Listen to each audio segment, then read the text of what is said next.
So I sent the documents to Donald John Trump, and then he was in Mar-a-Lago, and then he got some people to get married in Mar-a-Lago the next day, and he was present at the wedding, so it was in the newspapers. He busted into the wedding, gave a speech, and the anagram of their two names said, "A man called John is King of England." Right? It's just, complete. They all acknowledged me. Pope Francis acknowledged me. What they try and do is delay you for your lifetime. I see. Yeah. Procrastinate until the person's dead. So they got 30 years of Jesuit procrastination on the books on how to do it. But because we've come in with the correct contacts and the correct information and the royal marks, like this, they then go, well, actually, we have to do what he says. So there's two of us proving, and we're working together brilliantly, and they've accepted our story. So they're clearing the pathway for us, and that includes doing as rotten a job as possible for as long as possible so that everyone knows that the British royal family are flat-lie royal and not royal and just commoners and usurpers and have never done anything remotely royal ever, and they just send people to war, the joy of killing them, and then steal their land and property and cash in on them in the Bank of International Settlements, cash in on their death and birth certificate. And we've got the stone and we've got the rings, so we've effectively got the crown by the balls. Not that they have any. So this is the thing. So when we talk about the crown, then, we obviously, people think of the prince and the princess, the queen, the king and all this, but there's a whole company, right, that's like behind the scenes, like people who are working to ensure that everything is done properly. And, there's like a whole like unseen kind of crew that's like running all this, I imagine. When you talk about them, you talk about the higher orders and so on. Whereas the public are only familiar with the celebrities, but there's all this other side to it. It's called the firm. So to legitimize itself, the flat-lie royals try to be photographed with musicians. That's backfired recently. The black musicians involved in pedophilia. Oh, and yeah. They try to be, was it P. Daddy, was it? P. Diddy, yeah. Oh, another ugly situation coming out there. Yeah, with William and Harry attending their parties. Yeah. And they try to associate themselves with musicians and film stars and charity work, which is money laundering, and foundations, which is money laundering. And then false science, like Charles is like the worst person for judging what's real and what's not. He always goes for what's fake and what's crap and promotes that as real. So all of his friends have been pedophiles. Lord Mountbatten was a pedophile. Jimmy Savile's pedophile, essentially the pedophile ambassador for England. Thomas Hamilton was the pedophile ambassador for Scotland. And they were all given British royal honours, and close friends of the British royal family could walk into the palace at any time unannounced with children. And Jimmy Savile admitted to that, going into Buckingham Palace, walking in with an 8-year-old girl and going to see Prince Philip. Prince Philip basically said, put her in the holding cell. This is what Jimmy Savile said on TV, right? So you've got this huge pedophile thing, and then you've got the Prince Philip, Queen Elizabeth II pedophile scenario with the school children in Canada. So 10 or 20 of those children were killed.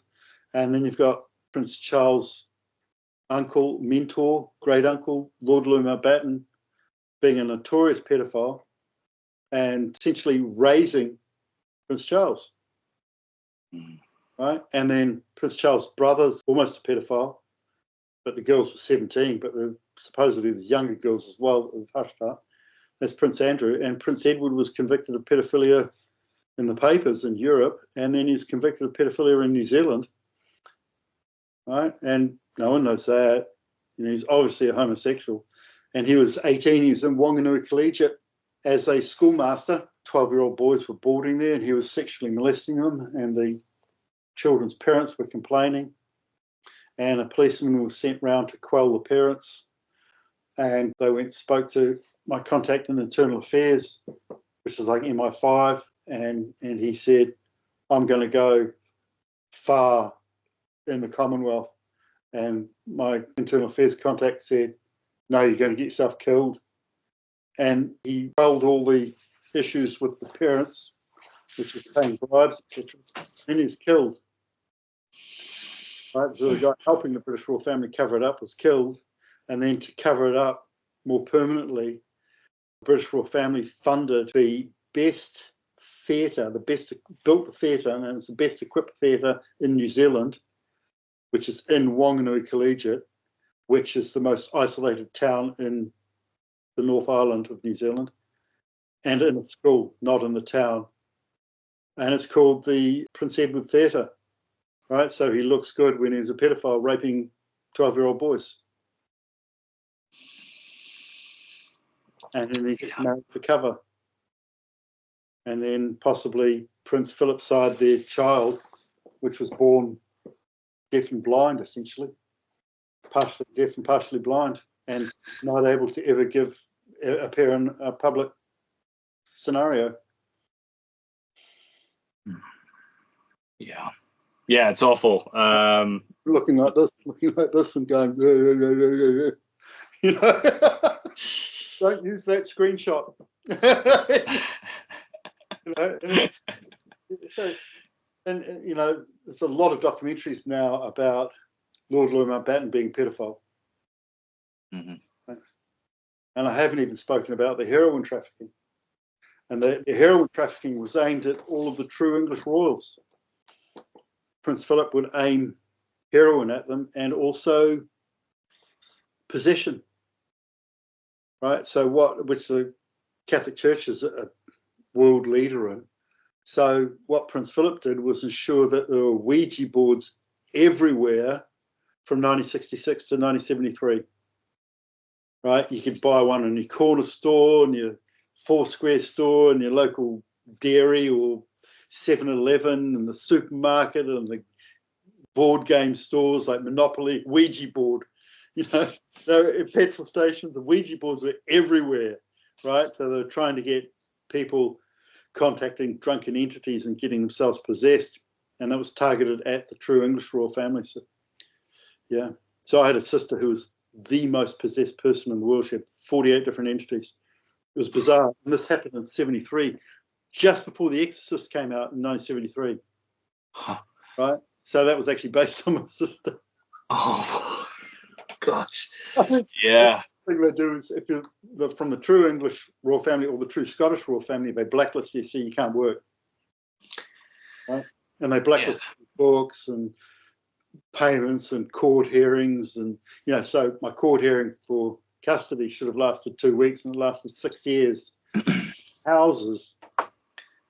Yeah.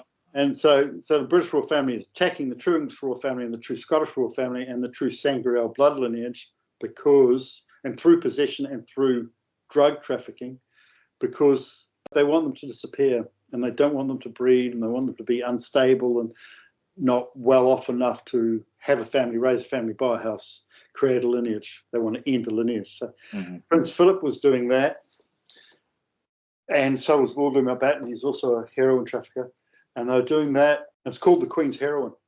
Mm-hmm. Yeah. No one could get charged for the Queen's heroin except for the end user and end dealer.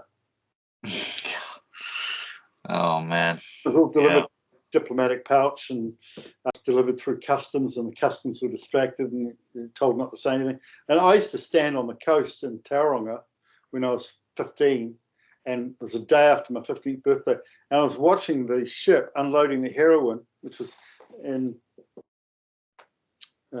billy cans, like petrol cans that are about this big, painted blue and white, attached to a pallet, thrown out of the starboard bow door, about a quarter of the way back from the bow of the ship.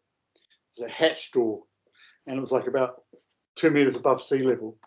Hatch door opens, white ship, so it's a half passenger line, a half cargo ship, and they dropped the pallet out, and then I watched the detective inspector John Rex Hughes from the police go out in a Parker Craft dinghy, which is an aluminium dinghy, with some divers all in diving suits, because he's also a diver, and go and get this pellet with the jerry cans with the heroin in it, and then take it up to this guy's house. And staying with him was Mr. Asia, who was the head of the biggest heroin trafficker in New Zealand and the third biggest heroin trafficker in Australia, right? And he was made the president of the Law Society. The other guy was made deputy prime minister 6 times. The corruption is just huge, and it was aimed at me. The drugs were aimed at me. They got to my siblings, right? 3 siblings, but it didn't get to me. So it seems like they can't just take you out. They have to sort of create the conditions for you to fail, or to, you know, like to create the conditions to make your life as difficult as possible, like you say, to like delay your any work, or cause you to become a drug addict, or something like that, you know, something to kind of get you to fall off your path. Yeah. But at the same time, you're not allowed to work. So I was blacklisted at the age of 11. So in my whole life, I'm 62 now. In my whole life, I've been allowed to have paid employment for 4.5 years. Right? Yeah. And I actually really enjoy working. Right? So I had an architecture practice for 22 years. I've got an architecture degree. And the courts were instructed not to find in my favour. Yeah. So what they would do is say, let's say I was after $5,000 fee from some people who just happened to go to school with the Prime Minister, who was a communist KGB gangbang prostitute called Helen Clark, who's a lesbian married to a homosexual child sex abuser, which everyone knows, right? And so the first thing she does when she becomes Prime Minister is legalise prostitution, because she was a prostitute. Right? And she instructs her school buddy to employ me and then not pay me. So I go to the courts, and the courts want me to put up $5,000 for their defence to get $5,000 back. Right? And then the judges won't hear my evidence. They just look at them. I'm showing them drawings and work, and it's looking. Is he finished yet? Oh, showing it again. It's just like la la la. Yeah. In this case, I presented 699 pages of evidence about the corruption, and Judge Stevens suppressed it all because he thought it was too sensitive. And it's included some of these stories I've just told you, and some of the stories published in New Zealand Blackmailer's Guide and in The Sex Collectors, which is 3 volumes. So he suppressed all the evidence, and then he got his secretary to write 1 page of evidence as though it came from me. And then they had a tsunami in Samoa when my family was on holiday and tried to kill them all. Right? And they killed 2,000 people, but not my family. They survived, but they were on a bore, which is the house on poles over the water. Mm-hmm. The tsunami was kind of centered on them. And then they thought, oh, we've killed him, we've killed his child. So they amongst all the records, they put a shot and put it in front of the New Zealand Herald, and in the centre of it was a pink suitcase, which was my child's suitcase, saying, we've got him. And then all the phone lines were down. 2 of the hospitals were in the tsunami, so they were ruined. They were there for 4 days. I managed to contact them. And the New Zealand Air Force went to pick up the New Zealanders, right? And septicemia comes in, blood poisoning comes in 5 days, right? So if you've got an injury and you're in the tropics, and if you don't get it treated, it becomes septicemia. So one had a stake through their arm, a stake through their face. They had grazes and cuts all over them. Their skin was black, purple, green, and yellow, just from all the bruising, from being hit with all the shrapnel in the water. So the septicemia was going to set in for 4 days. So the New Zealand Air Force takes off the presidential suite off the plane and then rolls in the medical suite, which takes about an hour and a half, and then flies to Western Samoa and decides that the plane's breaking down. So they fly to Sydney instead and then don't fix the plane for 3 days. right? So instead of being a rescue, they were trying to delay it so that their targeted people would die, right? So then it was me yelling down the phone to the government, and the other guy who was actually in the tsunami, he was yelling down the phone to the government as well. And then Australia was offering to pick up the New Zealanders, and then the New Zealand government refused to have the Australian government pick up the New Zealanders as well as all the Australians there. And then they finally came back after about 4.5 days, so they didn't get the septicemia, but they were just severely injured, you know. So that's targeting, you know. Yeah. And she's got the same name as the main character in the Da Vinci Code, Princess Sophie.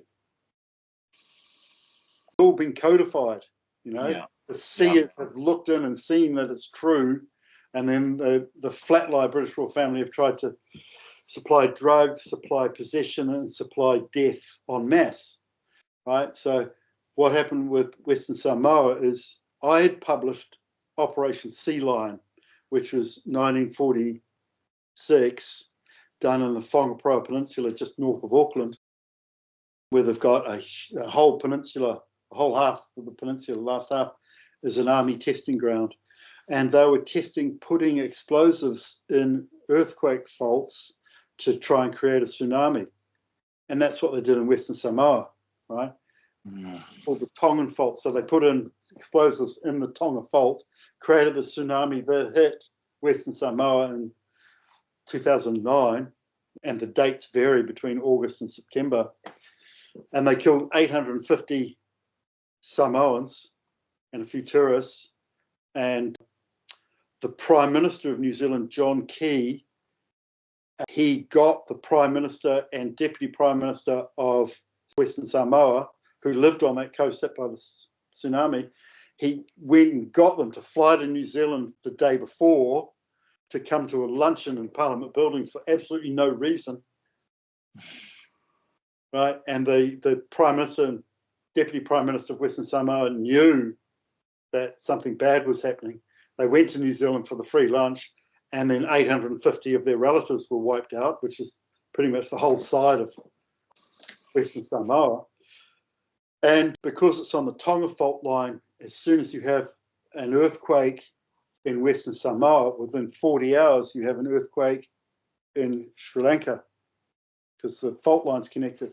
And exactly 24 hours later, there was a earthquake and tsunami in Sri Lanka that killed 1,150 people. So they tried to kill my child, but instead they killed 2,000 other people. Right? This is the New Zealand government we're talking about, the New Zealand Navy, and the New Zealand judiciary. So they killed 2,000 people. They killed 850 people in Western Samoa, and that's now recorded as 85 people. They just took a zero off. Right? So if you look up Wikipedia now, it says 85 people died, but it was 850 people. Just absolute liars, you know. Mm-hmm. So they've been trying to kill off the true English royal family, and they're trying to stop me working. So what have you done in your life? Have you been on holiday? This is what they say in court. Yeah, he's been on holiday all his life. No record of working. He's a man of leisure. You know? So they just try to destroy your credentials. They also tried to take my architecture degree off me. So they had an internal affairs meeting with the Armed Offenders Squad, which is like the SWAT team, right? Yeah. And it's on a Sunday, which means it's a desperate emergency. And they wanted to take my degree off me, right? And when they were having the meeting, they all got my phone number, right? They were all given my phone number so they could follow it and see where I was and all that sort of stuff. And when one of them saved the phone number, he actually pushed call, and then he's holding his phone down. So I could hear the entire meeting. Right? So I could hear the Internal Affairs MI5 and the Armed Offenders Squad planning to bust through my front door with one of those tubes that busts in doors, you know, and get my degree and steal it off me and say it was fake and charge me with impersonating an architect. So just 2 weeks before, I happened to get 2 signed official copies of my architecture degree because I'd misplaced them. You know. So I got one of them and I stuck it in an envelope and I wrote A lot that way, and I wrote AOS on it for Armed Offenders Squad, and I taped it to the front door, right?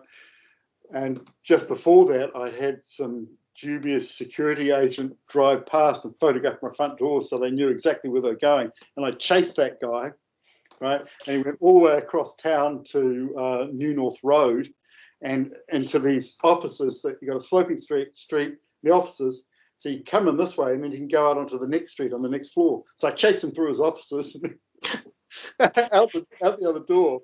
And then just over the hill is the Army Intelligence, right, which is about 100 yards away. It was an Army Intelligence operation as well.